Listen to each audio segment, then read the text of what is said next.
বিসমিল্লাহির রহমানির রহিম। আসসালামু আলাইকুম। আমি জান্নাত, ওয়েলকাম টু মাই চ্যানেল। কেমন আছো তোমরা সবাই? আশা করি খুব ভালো আছো। আলহামদুলিল্লাহ আমিও ভালো আছি। বন্ধুরা, আমি এখন রান্না করব এই যে চিংড়ি মাছ নিয়ে নিয়েছি। এই চিংড়ি মাছটাকে ভোনা করব।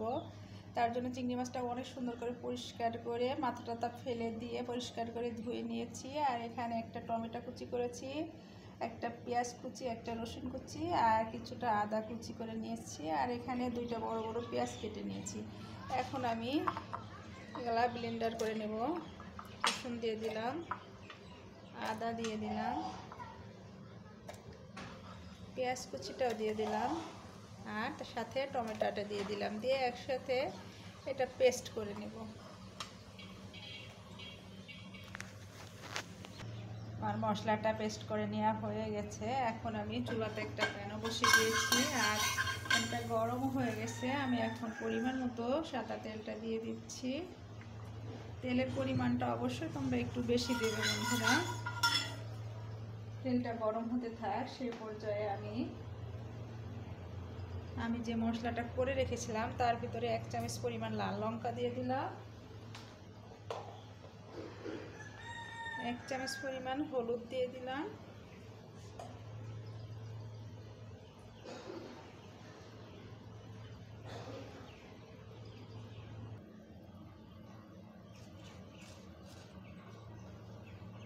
হাফ চামচ পরিমাণ জিরা গুঁড়া দিয়ে দিলাম। জিরার এত প্রয়োজন নাই, অল্প করে দিলাম, বেশি জিরা লাগে না। আর আমি এখন এই মশলাটাকে মাখিয়ে রেখে দেব। এমন করে মাখিয়ে রেখে মশলা খেলে কিন্তু অনেক তরকারির টেস্ট আসে ভালো।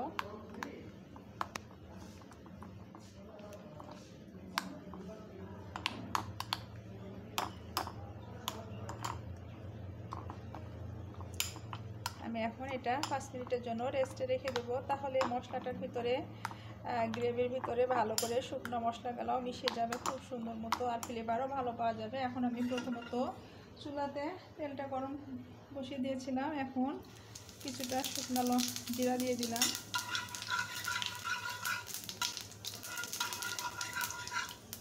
জিরাটা সুন্দর মতো ভাজা হয়ে গেছে দেখতেই পাচ্ছ।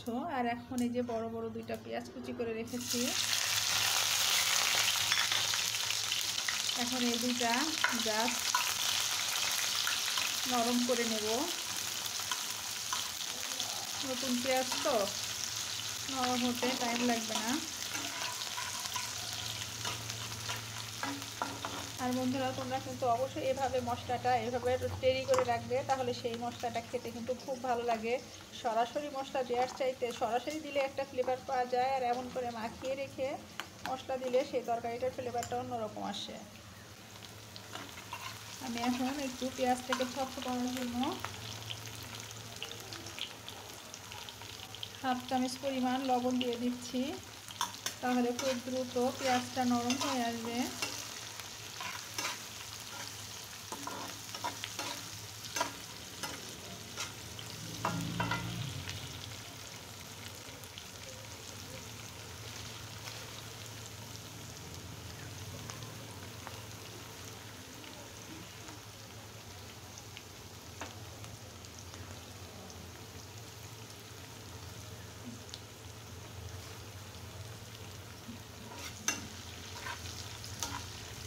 এর ভিতরে কিন্তু বিশেষ আর কোনো মশলাই যাবে না বন্ধুরা, জাস্ট এগুলি।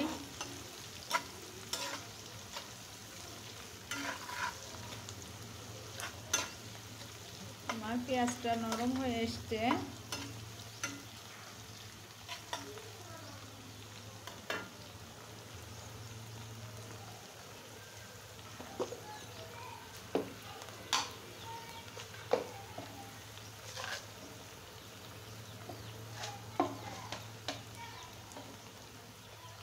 জাস্ট একটা ফল দিয়ে দিলাম একটু ফ্লেভারের জন্য।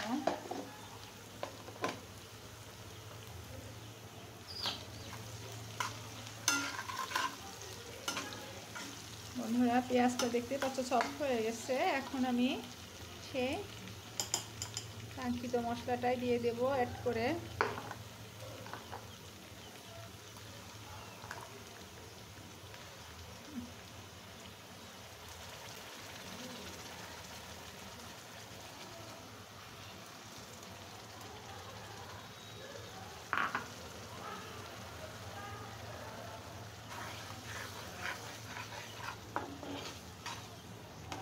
বন্ধুরা তোমরা অবশ্যই চিংড়ি ভুনাটা করার সময় একটু তেলের পরিমাণটা একটু বেশি দেবে, তাহলে কিন্তু চিংড়ি ভুনাটা খেতে অনেক ভালো লাগে। আর যদি অল্প করে দেওয়ার চেষ্টা করো তাহলে কিন্তু চিংড়ি ভুনাটা খেতে ভালো লাগবে না কখনোই।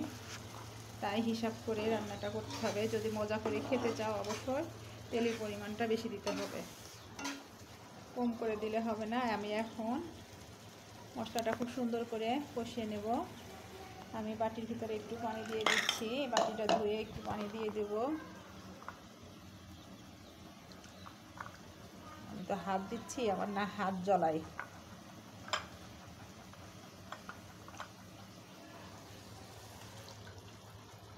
আমি এখন খুব সুন্দর মতো মশলাটা কষিয়ে নেব।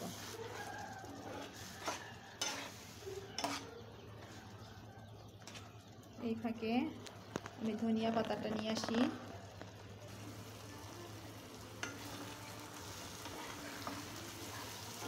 এই চিংড়ি মাছের ভুনা করার সময় তোমরা বন্ধুরা অবশ্যই লো মিডিয়ামের মাঝামাঝি রেখে মশলাটাকে কষিয়ে নেবে। কখনো এটা দ্রুত দেওয়ার চেষ্টা করবে না।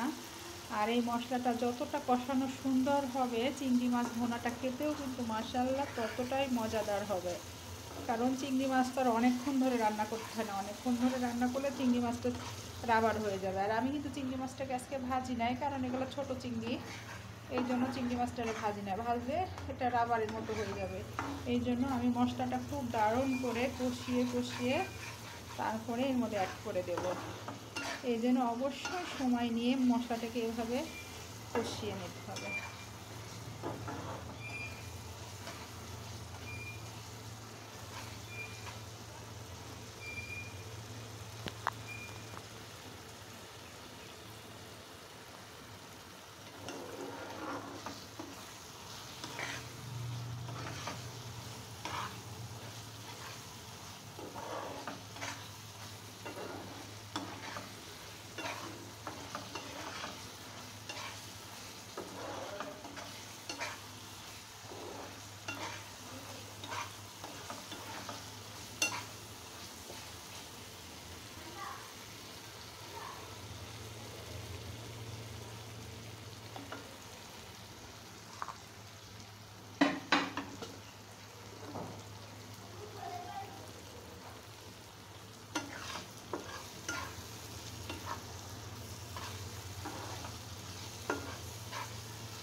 বন্ধুরা এটা কিন্তু খুব সুন্দর করে মোনা করে নিতে হবে, কারণ চিংড়ির মশলাটা তত সুন্দরটা কষানো হবে, চিংড়িটা খেতেও মাশাআল্লাহ ততটাই মজা লাগবে।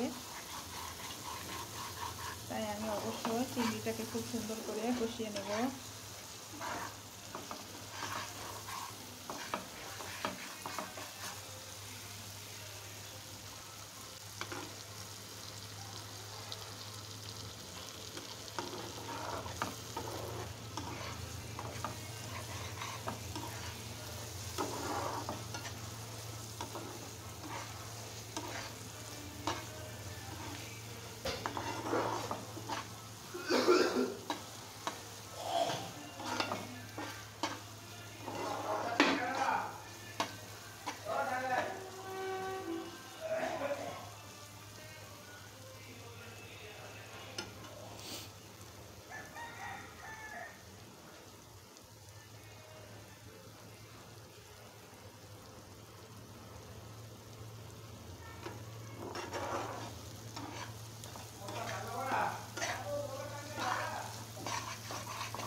বন্ধুরা আমি কিন্তু এক ভলমে রান্নাটা শেষ করছি, কারণ এটাতে জোরে জালটা দেওয়া যাবে না।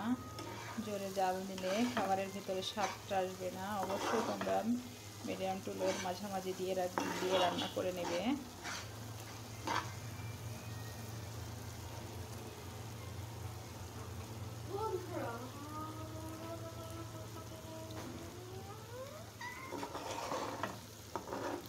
সত্যি কথা বলো তো আম্মু, রান্নাটা কেমন হচ্ছে? লুকটা কেমন এসেছে বলো তো? তোমাকে কিন্তু খেতে দেব না। চিংড়ি কিন্তু তোমার খুব পছন্দের, কিন্তু তোমাকে খেতে দেব না। তোমাকে কি খেতে দেবো বলো তো? চিংড়ি মাছ দিয়ে আর কলার মোচা দিয়ে বড়া। ওটা তোমার ভাইয়া দিয়ে গেল, সেদিন ভাইয়ের ভাবি দিয়ে গেল।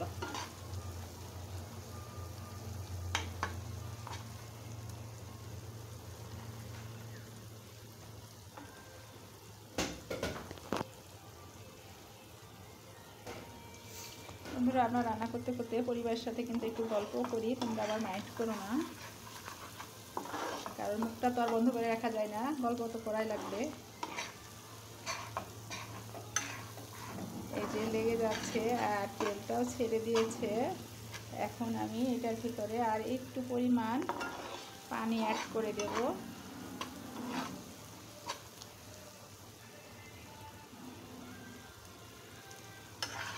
আর তেলটা ছেড়ে দিলেই বলে তখনই পানি ঢেলে দিতে হবে তা কিন্তু না, একদম খুব সুন্দর করে যে এখন এটা ভালো একটা মশলার ফ্লেভার আসবে তখন তোমরা পানিটা অ্যাড করবে একটু।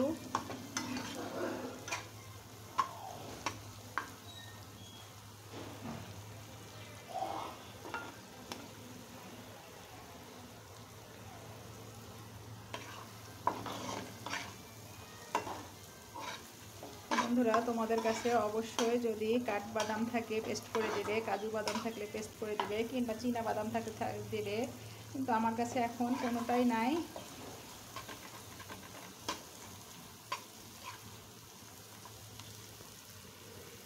বন্ধুরা, মশলাটা সুন্দর মতো কষানো হয়ে গেছে। আমি এখন কিছুটা পানি অ্যাড করে দিচ্ছি, কারণ মাছটা ভুনিয়ে নেব তাই।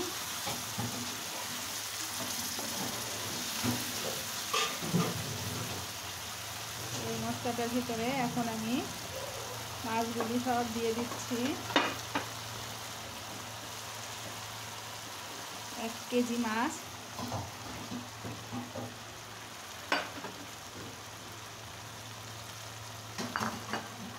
এখন আমি 2 থেকে 3 মিনিট জাস্ট মাছগুলোকে কষিয়ে নেব।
জাস্ট 2 থেকে 3 মিনিট মাছটাকে কষিয়ে নেব।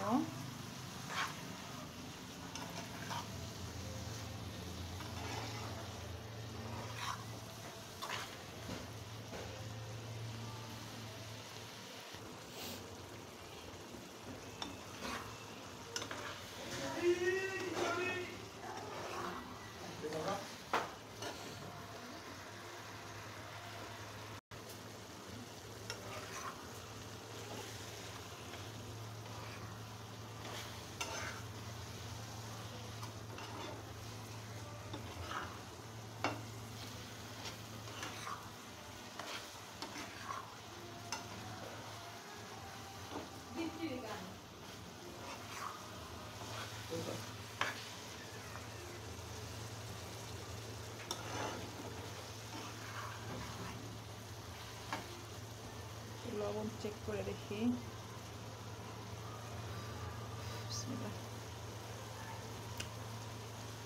লবণ লাগবে।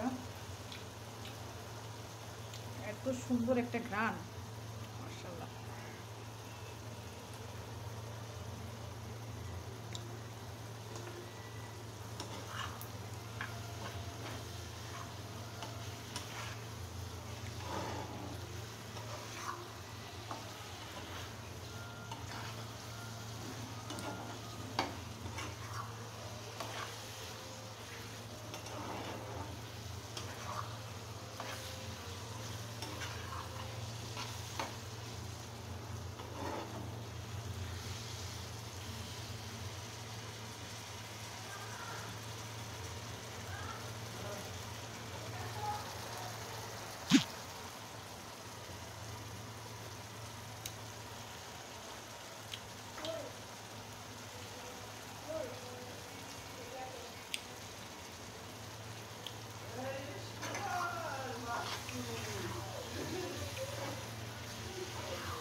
বন্ধুরা দেখছো, চিংড়ি কষানো থেকেও তেলটা ছেড়ে দিচ্ছে আস্তে আস্তে। আর 2-3 মিনিট কষিয়ে নিলে মোটামুটিভাবে তেলটা ছেড়ে দেবে একদম।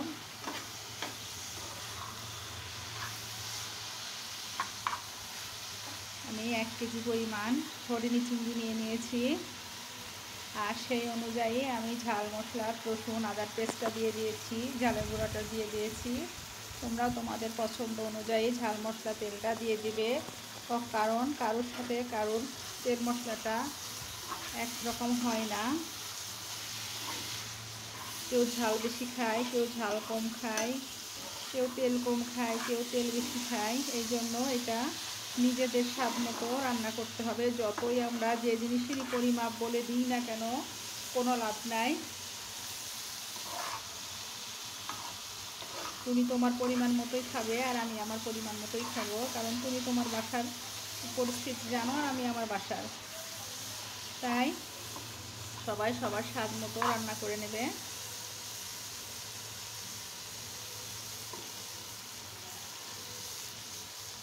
বন্ধুরা দেখতেই পাচ্ছ তেলটা ছেড়ে দিচ্ছে।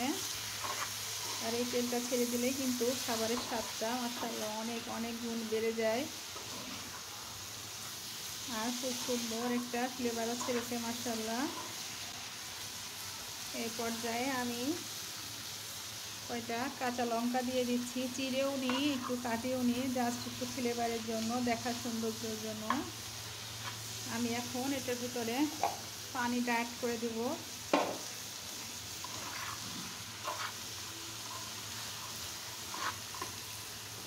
পরিমাণ মতো পানিটা দিয়ে দিচ্ছি। কারণ যে যার পছন্দ মতো ঝোলটা দিয়ে দিবে। বেশি ঝোল রাখবো না, গ্রেভি গ্রেভি হবে, তেমন রেখে দেবো।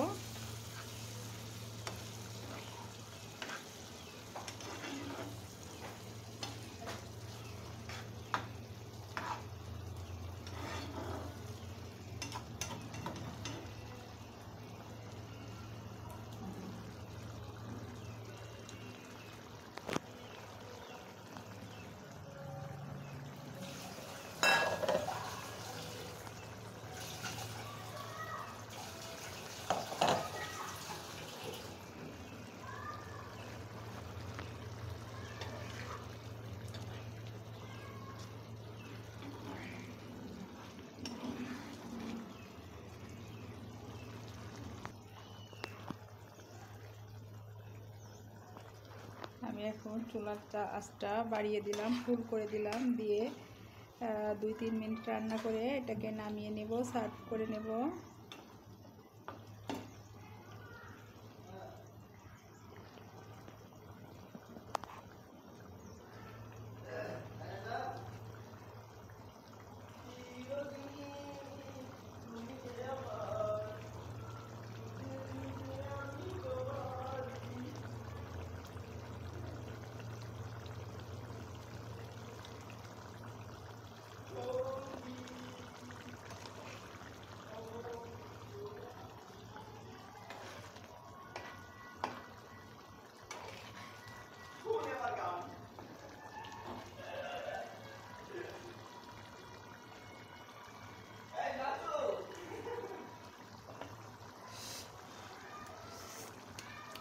বন্ধুরা, আমরা বাসায় কিন্তু অনেক অনেক মজা করি। আমার ভাই আছে, বোন আছে। বোন অবশ্য ঢাকা চলে গেছে শুক্রবারের দিন। এখন আমি আছি, আব্বু আম্মু আছে, ভাই আছে, আমার বাচ্চা আছে। এই তো আমরা মিলে আমরা অনেক মজা করি, আলহামদুলিল্লাহ মাশাআল্লাহ, অনেক অনেক মজা করি। আর আমার আম্মু অনেক অসুস্থ, সবাই আমার আম্মুর জন্য দোয়া করো।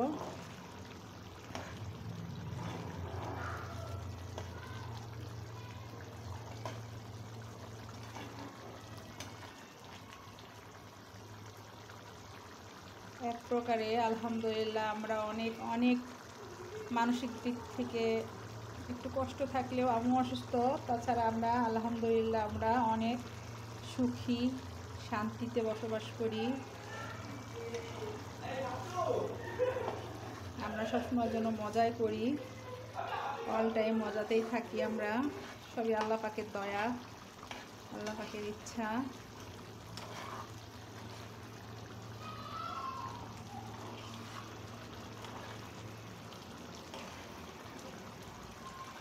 এখন আমার বাবার বাড়ি আসার কথা ছিল না, কিন্তু আম্মু আব্বুর কথা শুনে আসতে বাধ্য হলাম, কারণ তারা মন খারাপ করতেছিল, আম্মু প্রচুর অসুস্থ ছিল, এই জন্য আসতে হয়েছে আমাকে। আর এসে ভালোই হয়েছে আলহামদুলিল্লাহ, অনেক অনেক মজা করতে পারলাম।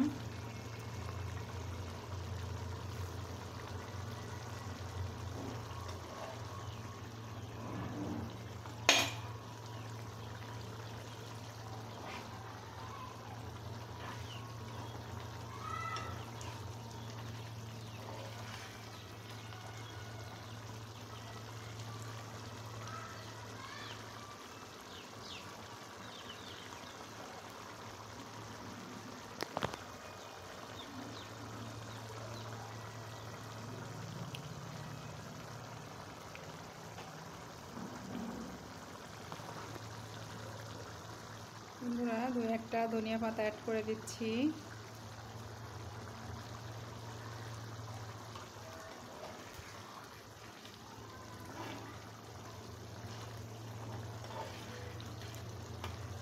এখন আমি চুলাটা আস্তে দিয়ে দিচ্ছি, দিয়ে আরও 5 মিনিট রান্না করে দেবো, তাহলে উপর থেকে তেলটা ছেড়ে দেবে। আর তখন তরকারিটা দেখতেও মাশাআল্লাহ খুব খুব লোভনীয় লাগে।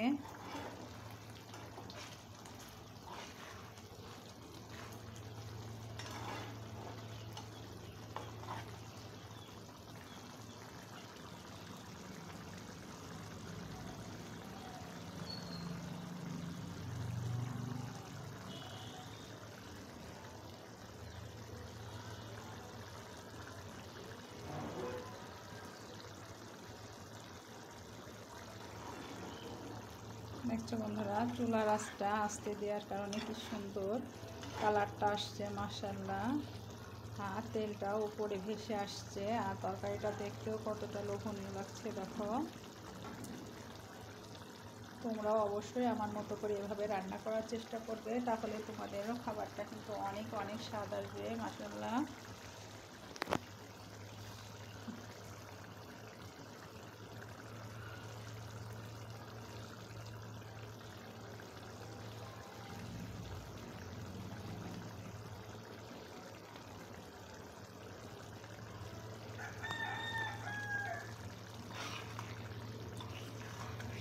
বন্ধুরা, আমার রান্নাটা হয়ে গেছে, তোমরা দেখতেই পাচ্ছ। আর ঝোলটাও টেনে নিয়েছে, আর তেলটাও ছেড়ে দিয়েছে মাশাআল্লাহ, কতটা লোভনীয় লাগছে মাশাআল্লাহ মাশাআল্লাহ। চিংড়ি মাছের ভোনা, আমি 1 কেজি চিংড়ি মাছ নিয়ে নিয়েছি, ফড়িনি চিংড়ি। 1 কেজির বেশি, কারণ আমি মাথা গলা কিন্তু নিই না, শুধু এই 1 কেজি চিংড়ি মাছের বডিটাই নিয়েছি। মাথা গলা রেখে দিয়েছি, মাথা গলা দিয়ে আর কিছু মাছ দিয়ে, চিংড়ি মাছ দিয়ে আমি কলার মোচার বড়া বানাবো, এই জন্য।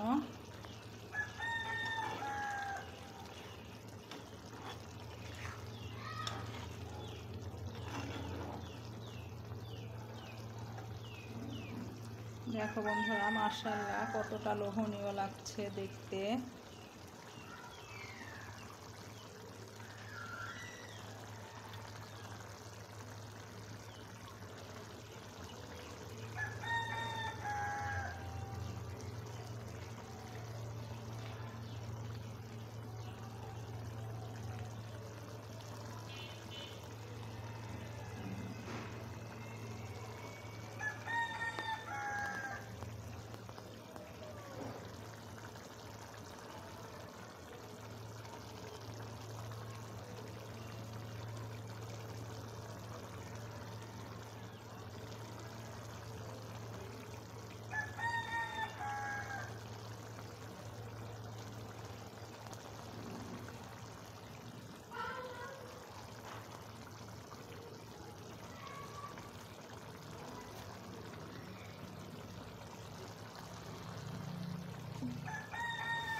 বন্ধুরা, আমার ভিডিও যদি তোমাদের ভালো লেগে থাকে অবশ্যই লাইক কমেন্ট শেয়ার করে দিও, আর পাশে থাকা বেল আইকনটা অবশ্যই প্রেস করে দিও। তাহলে কি হবে, যখনই নিত্য নতুন ভিডিও আপলোড করব আমি সাথে সাথে নোটিফিকেশন চলে যাবে তোমাদের কাছে। সবাই ভালো থাকো, সুস্থ থাকো। আসসালামু আলাইকুম। আমিও তোমাদের জন্য দোয়া করি, আল্লাহ তোমাদের সবাইকে ভালো রাখেন, সুস্থ রাখেন। আল্লাহ হাফেজ।